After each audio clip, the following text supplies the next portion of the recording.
Hi, it's Rob Granter here.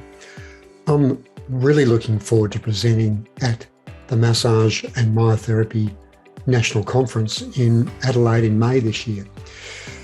It's going to be so brilliant to catch up and interact with old colleagues and get to know some new ones.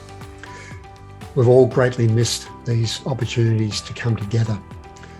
So I'm a myotherapist based in Melbourne and a very proud life member of the association.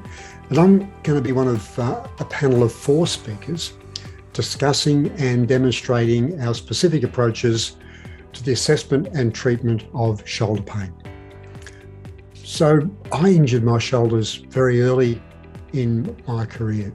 I was too enthusiastic and I wasn't conditioned and wasn't paying enough attention to my form, and it resulted in some injuries that I sustained and had to work with for many years.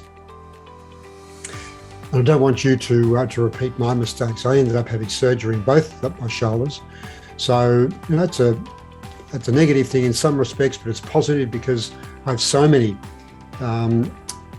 much information to share with you in relation to treatment and rehabilitation because of those journeys.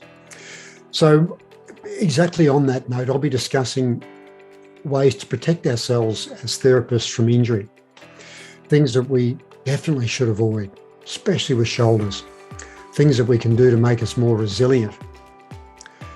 So there isn't one way to treat a shoulder, of course, as there are countless factors that could be at play in relation to creating dysfunction. So I'll be endeavouring to provide you with a clinically useful structure to make sense of your assessment and to therefore guide your treatment. So I'll be demonstrating some direct soft tissue techniques and some joint mobilisation. So I'll be demonstrating the use of some very simple, low-cost tools that I find to be incredibly effective. And we'll also talk about some appropriate rehabilitation ideas that, again, are appropriate to our assessment findings. So once again, I am super excited and really looking forward to presenting at the National Conference in Adelaide in May this year. And I'm really looking forward to catching up with you if you'll be there too. So see you there.